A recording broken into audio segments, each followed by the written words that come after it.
네, 안녕하세요. 이번 시간에 공부를 할 건 바로 이 배열이라는 건데요. 지난 시간까지 이렇게 사용자 정의 함수까지 공부해보고 이제 이러한 사용자 정의 함수를 이용해서 반복 함수와 재개 함수로 갖가지 프로그램을 구현해보면서 이 두 가지 함수의 차이점에 대해서 이해해보는 시간을 가졌습니다. 반복 함수 같은 경우는 for문과 while문을 이용해서 함수를 구축하는 걸 말하고요. 이 재개 함수 같은 경우는 for문과 while문을 이용하지 않더라도 스스로 자기와 똑같은 형태의 함수를 호출함으로써 문제를 해결하는 방법이라고 했었죠. 자, 이번 시간에 공부할 바로 이 배열이라는 것은 무엇이냐면요. 흔히 우리가 어떠한 배열이라고 말한다면 어떠한 것들이 나열돼 있거나 규칙적으로 어떠한 것들이 이제 정렬이 돼 있을 때 그런 거를 배열이라고 말할 때가 있잖아요. 이 컴퓨터에서의 배열은 여러 가지 원소가 연속적으로 말 그대로 한두 개가 아니라 엄청나게 많은 원소들이 차례대로 나열될 수 있고 그런 식으로 데이터를 저장하고 처리할 수 있는 방법을 배열이라고 말합니다. 흔히 지금까지는 데이터가 한두 개여가지고 이제 그냥 x 플러스 y 이런 식으로 한두 개의 변수만을 처리한 경우가 많았는데 만약에 이제 우리가 학생들의 정보를 관리하는 학교에서 사용되는 어떠한 프로그램을 만든다고 한번 해볼게요. 그럴 때는 이제 학생의 수가 굉장히 많기 때문에 단순하게 한두 개의 변수를 만들어서 이를 처리할 수가 없겠죠. 그렇기 때문에 이렇게 배열이란 걸 사용하게 됩니다. 배열이란 거는 정말 쉽게 말하자면 데이터가 많을 때 사용합니다. 지금 보시면 이렇게 어레이라는 배열을 만든 거예요. 그리고 이제 0부터 9까지 각각의 인덱스에 어떠한 데이터가 들어갈 수 있는 총 10개의 공간을 이렇게 만들어 준 거죠. 실제로 배열은 바로 이런 식으로 생겼습니다. 이렇게 10개로 만들어 주면은 차례대로 데이터가 하나씩 들어갈 수 있기 때문에 총 10개의 데이터가 들어갈 공간이 한 번에 만들어진 거죠. 지금까지 우리는 변수를 한두 개씩 선언해가지고 한두 개를 그냥 사용하는 것에 그쳤다면 이런 식으로 아주 많은 데이터를 만들고 처리할 수 있도록 해주는 게 바로 배열이라고 할 수 있습니다. 배열은 쉽게 말해 데이터가 많을 때 사용하는 것입니다. 가장 간단한 프로그램 예제에서는 단순히 한두 개의 변수만으로 프로그램을 작동시킬 수 있었지만 현실에서의 다양한 프로그램에는 아주 많은 양의 데이터가 사용되는 것이 일반적이죠. 따라서 데이터가 많을 때 주로 배열을 사용할 수 있습니다. 이때 배열은 한없이 많을 수 있으면서도 그 데이터의 개수가 변경될 수 있는 데이터들의 집합을 지정해 줄 수 있기 때문에 효과적으로 조금만 큰 프로젝트라고 한다면 대부분의 프로그램에 모두 사용되는 개념이라고 할 수가 있습니다. 이제 한번 간단하게 몇 가지 프로그램을 작성해보면서 이 배열에 대해서 공부해보는 시간을 가져보도록 하겠습니다. 이제 배열에 대해서 시작하기 전에 간단하게 배열을 어떻게 선언하고 사용할 수 있는지를 그림으로 간단히 소개해드리려고 합니다. 배열이라는 것은 바로 다음과 같이 선언할 수가 있습니다. 만약에 int형 배열을 만들고 싶다고 한다면 바로 이런 식으로 만들 수가 있어요. 이렇게 array라고 이름을 지어주고 그 다음 이렇게 new int 그 다음 이 안에 이렇게 100이라고 들어감으로써 총 100개만큼의 원소가 들어갈 수 있는 배열을 만들어 준 것입니다. 여기서 보이는 이 new라는 것은 이제 어떠한 변수를 만들 때, 어떠한 인스턴스를 만들 때 사용하는 약속된 하나의 언어라고 생각하시면 되고요. 이 자체가 그냥 다 하나로 뭉쳐서 하나의 문법이라 생각하시면 됩니다. 배열을 만들 수 있게 해주는 하나의 문법이다. 이렇게 이해를 하시면 되겠고요. 이런 식으로 괄호를 만들어서 지금 사용하고자 하는 게 배열이라는 것을 알릴 수가 있고 여기엔 이제 배열의 크기가 들어갑니다. 이제 이런 식으로 만들 수가 있는 거예요. 이렇게 선언을 하게 되면은 이 array라는 것은 다음과 같이 이렇게 일렬로 쭉 이어지는 하나의 배열을 가지게 되는 거죠. 이렇게 한 칸씩 들어갈 수 있는 공간이 있는데 이게 총 100개만큼의 공간이 만들어지는 거예요. 또한 여기서 하나 더 유의할 점이 뭐냐면은 배열 같은 경우는 각각의 순서를 말할 때, 즉 인덱스를 말할 때 0부터 말합니다. 즉 배열의 첫 번째 원소는 인덱스 0부터 출발하는 거고요. 가장 마지막에 있는 원소는 인덱스 99가 됩니다. 즉 이런 식으로 크기에서 1을 뺀 값이 여기 마지막에 인덱스가 되는 거고요. 첫 번째는 이렇게 0이라고 할 수 있습니다. 이런 식으로 배열이 만들어지고 관리가 되기 때문에 이러한 전반적인 내용에 대해서 이해를 하는 게 굉장히 중요하다고 할 수가 있어요. 0번째부터 99번째까지의 이런 원소들을 어떻게 다루는지가 바로 배열을 다루는 방법이라고 할 수가 있는 거죠. 아무튼 이렇게 배열을 간단하게 만들고 사용할 수 있다는 점에서 굉장히 유용합니다. 바로 한번 코딩을 시작해 볼게요. 이번 시간은 13강이기 때문에 다음과 같이 튜토리얼 13이라고 이름을 한번 지어주고 이렇게 만들어 주겠습니다. 바로 이렇게 메인 함수를 만들어 줄게요. 메인 함수 메인 클래스 만들어 주시고 이렇게 순식간에 메인 클래스 안에 메인 메소드가 들어갈 수 있도록 해주었습니다. 자, 바로 다음과 같이 만들어 줄게요. 스캐너 한 다음에 이렇게 스캐너를 넣어서 하나의 어떠한 입력값을 받을 수 있도록 할게요. 그 다음 이렇게 해주신 다음에 컨트롤 시프트 O를 눌러서 자동으로 이 스캐너라는 것을 사용할 수 있도록 임포트 해주시면 됩니다. 이제 이런 식으로 임포트를 해줘야 되는 이유는 이 스캐너라는 것은 자바가 기본적으로 갖고 있는 기본 컴파일 단계에서 사용이 되는 그런 라이브러리가 아니기 때문이에요. 즉 이런 식으로 외부에 선언된 스캐너라는 라이브러리를 이렇게 프로그램 안으로 가져오는 거죠. 왜 이렇게 해줘야 되냐면은 기본적으로 자바가 이러한 모든 라이브러리를 다 가지고 있게 만든다면 굉장히 무거워질 거예요, 프로그램이. 그렇기 때문에 이렇게 아주 기본적으로 프로그램을 굉장히 가볍게 해준 다음에 필요할 때마다 필요한 기능들을 이런 식으로 임포트하는 식으로 프로그램을 만들게 되는 것입니다. 아무튼 이런 식으로 스캐너라는 걸 이용해서 사용자로부터 어떠한 데이터를 입력받을 수 있도록 만들어 준 거고요. 이제 또 하나의 메소드를 하나 만들어 줄게요. public static int max라고 해서 두 개의 정수 중에서 더 큰 거를 가져올 수 있는 이런 max란 함수를 만들어 주겠습니다. return한 다음에 a가 b보다 클 때 이렇게 a를 반환하고 그렇지 않을 땐 이렇게 b를 반환하도록 간단하게 코드를 작성해 보겠습니다. 그 다음에 이제 이렇게 해줄게요. system out.println 생성할 배열에 크기를 입력하세요 라고 이렇게 간단하게 사용자한테 이런 지시를 내리겠습니다. 또한 이렇게 println에서 ln을 빼줌으로써 줄바꿈이 일어나지 않도록 해주시고요. 이제 다음과 같이 int number는 scanner.next int를 해줌으로써 이제 사용자가 입력하는 다음 정수를 넣을 수 있도록 합니다. 다음과 같이 아까 전에 만들었던 것과 같이 배열을 선언해 주겠습니다. int 한 다음에 이렇게 괄호 2개 넣어 주시고요. array는 new int하고 number를 해줍니다. 즉 사용자로부터 입력받은 이 number라는 값을 배열의 크기로서 이렇게 만들어 주시는 거고요. 이제 다음과 같이 for int i는 0부터 이 number까지 반복하면서 1씩 증가하면서 어떠한 연산을 수행할 수 있도록 하겠습니다. system.out.print 배열에 입력할 정수를 하나씩 입력하세요 라고 이렇게 명령을 내려주겠습니다. 배열의 각각의 인덱스에 어떠한 값을 넣어주는 거죠.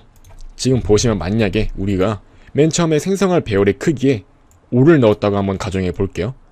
그럼 이런 식으로 array는 총 5개가 들어갈 수 있는 이런 배열이 만들어지는 거죠. 이런 식으로 만들어질 거예요. 인덱스는 0부터 4까지가 될 겁니다.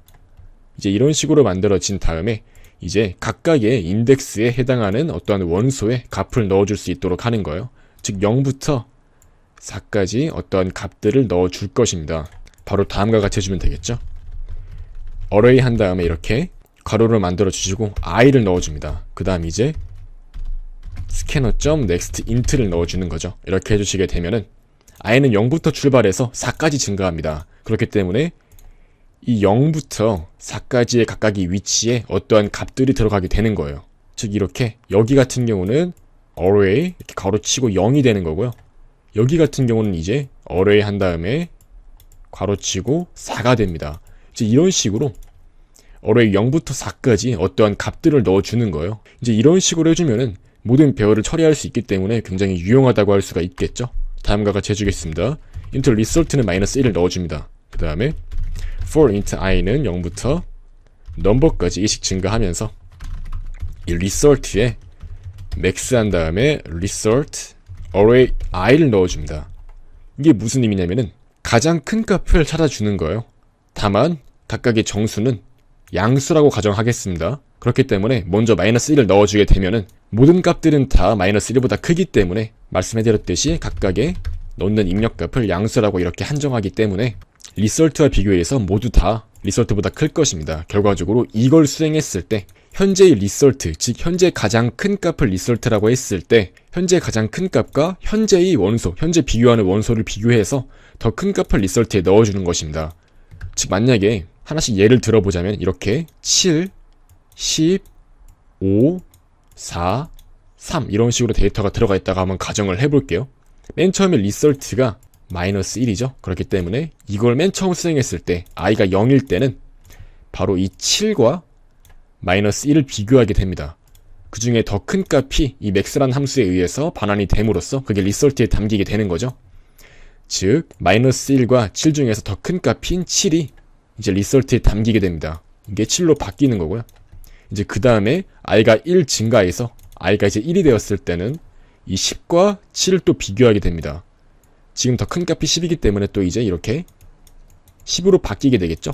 그 다음에 이제 i가 또 1 증가해서 2가 됐을 때는 이제 이렇게 5랑 10이랑 비교를 하게 되는 거고, 하나씩 다 비교를 해가지고 리설트보다 현재 비교하는 그 값이 더 크다면 리설트의 값을 그 값으로 바꿔주는 거죠. 하지만 10보다 큰 값은 없기 때문에 결과적으로 이제 이걸 다 끝냈을 때 리설트에는 10이라는 값이 담겨있게 되는 것입니다. 이제 다음과 같이 출력만 해주면 끝나겠죠. 입력한 모든 정수 중에서 가장 큰 값을 이렇게 리설트라고 출력해주면 됩니다. 한번 이제 실행을 해서 실제로 이게 똑같이 작동하는지 테스트를 해볼까요? 5라고 넣어서 5만큼의 크기의 배열을 만들어 주시고 7, 10, 5, 4, 3을 한번 하나씩 넣어 볼게요. 자, 7 넣고 10 넣고 5, 4, 3 넣었습니다. 자, 이렇게 보시면은 가장 큰 값은 10입니다 라고 이렇게 정확히 출력되는 것을 볼 수가 있죠. 바로 이렇게 데이터가 아무리 많더라도 모든 데이터 중에서 가장 큰 값을 이렇게 쉽게 발환할 수 있는 프로그램을 만들 수 있음을 이해해 볼 수가 있고요. 사실 이러한 형태가 정말 굉장히 많이 사용되고 가장 일반적으로 프로그램을 만들 때 이런 식의 형태가 거의 필수적으로 채택이 된다고 생각하시면 됩니다. 정말 이렇게 사용자가 임의대로 배열의 크기를 데이터의 개수를 선언한 다음에 사용할 수 있다는 점에서 정말 배열은 유용하면서도 많이 사용된다고 할 수가 있어요. 이제 한번 이렇게 원하는 개수만큼의 배열을 생성하고 채택값을 구하는 프로그램을 만들었기 때문에 하나 더 한번 만들어 보고 배열에 대해서 마치려고 합니다. 자, 다음으로 해볼 건 뭐냐면요, 100개의 랜덤 정수의 평균을 구하는 프로그램을 작성하는 거예요. 즉 정수가 100개 랜덤하게 만들어진 다음에 그 중에서 평균의 값이 어떤지 그것을 배열을 이용해서 한번 출력해보는 프로그램을 만들려고 합니다. 바로 다음과 같이 메인 함수 지워주시고요. 이것 또한 지워주겠습니다. 지금 총 100개의 데이터가 들어갈 수 있는 공간을 만들어줘야 하기 때문에 바로 다음과 같이 array에는 new int 한 다음 100을 해서 100개만큼의 데이터가 들어갈 수 있는 공간을 만들어 주시고요. 그 다음 이제 for int i는 0부터 100까지 1씩 증가하면서 다음과 같이 array i는 이렇게 해줍니다. mass.random 그 다음에 곱하기 100을 한 다음에 1을 더해줍니다. 그 다음에 이제 이렇게 int라고 앞에 붙여줌으로써 한번 간단하게 랜덤한 어떠한 정수를 배열에 넣어보도록 했습니다. 이게 무슨 의미냐면요, 이 mass라는 것은 자바가 기본적으로 제공하는 하나의 라이브러리 중 하나인데요, 이 mass 점 한 다음에 랜덤이라는 것은 말 그대로 랜덤한 하나의 숫자를 가져오는 거예요. 근데 보시면 여기다가 100을 곱하고 1을 더해줬죠. 이게 무슨 의미냐면요, 한번 간단하게 이 그림판을 이용해서 자세하게 설명해 드리려고 합니다. 이 mass 한 다음에 점 랜덤이라고 한다면 이게 어떤 의미를 가지고 있냐면은 0부터 0. 이렇게 어떠한 소수점 자리까지의 값을 랜덤하게 생성해 줍니다. 즉 0부터 시작해서 1보다 작은 어떠한 숫자를 이렇게 가져오게 되는 거죠. 그렇다면 이제 이걸 어떻게 사용할 수가 있을까요? 여기에 이제 100을 곱해준다고 해볼게요. 그럼 이제 x는 0보다 크고 100보단 작겠죠? 이제 여기에다가 1을 더해주게 된다면 어떻게 될까요? 바로 x는 1보단 크거나 같지만 101보단 작게 될 것입니다. 이제 이거를 정수로 바꿔준다면은 즉 1부터 100까지의 어떠한 숫자가 되는 거죠. 바로 보시면은 이렇게 int로 바꿔주잖아요. 어떠한 실수를 int로 바꿔줄 때는 소수점 자리가 몇이든 간에 전부 다 그걸 지워주기 때문에 바로 101까지라고 해서 101보다 작다면 100이 되겠죠. 결과적으로 이 x란 값은 1부터 100 사이의 어떠한 숫자가 되는 것입니다. 즉 이렇게 실행을 했을 때 이 결과로 1부터 100까지의 어떠한 임의적인 수, 랜덤한 수가 나오게 되는 거고, 이제 그게 배열의 하나의 원소에 담기게 되는 것입니다. 0부터 99까지 만든 모든 각각의 인덱스에 0부터 99까지 모두 다 랜덤한 1부터 100까지의 랜덤한 숫자가 이렇게 들어가게 되는 거죠. 이렇게 배열이 각각 총 100개만큼의 데이터가 들어갈 수 있다고 했을 때 각각의 인덱스는 0부터 이렇게 1씩 증가해서 99까지 가겠죠. 하지만 이제 이때 각각에 들어가는 값들은 1부터 100까지의 랜덤한 숫자가 되는 거죠. 즉 결과적으로 모든 값들에 1부터 100까지의 랜덤한 숫자가 원소로서 들어가게 되는 거예요. 즉 이제 이 부분을 통해서 그게 아주 간단하게 구현이 완료된 겁니다. 이렇게 짧은 코드로 그렇게 엄청난 연산을 순식간에 해결할 수 있다는 게 굉장히 신기하죠. 그리고 이제 다음과 같이 int sum은 0을 넣어주시고요. 이제 for int i는 0부터 100까지 1씩 증가하면서 sum엔 이제 이렇게 각각의 배열의 원소들을 더해줄 수 있도록 합니다. 즉 만들어진 모든 랜덤한 숫자들을 다 더해주는 거죠. 그 다음 이제 평균을 구해야 하기 때문에 이렇게 출력해주면 됩니다. 100개의 랜덤 정수 이 평균값은 sum을 100으로 나눈 것, 즉 모든 합계를 100으로 나눈 평균값을 이렇게 출력해줄 수 있도록 합니다. 이렇게 입니다라고 해주게 되면 정상적으로 프로그램이 완성이 되는 거죠. 이제 스캐너는 이제 안 쓰이니까 지워주시거나 아니면 컨트롤 시프트 5를 눌러서 삭제해 주시면 됩니다. 아무튼 이제 이렇게 완벽하게 프로그램 하나를 작성해 보았는데요. 이렇게 실행을 해보시면은 51이라는 값이 나오는 것을 알 수가 있습니다. 정말 신기하게도 51이라는 값이 이렇게 나오죠. 이것은 이렇게 100개만큼 숫자를 만들었기 때문에 이렇게 정확하게 1부터 100 사이에 있는 51이라는 숫자가 나오는 것입니다.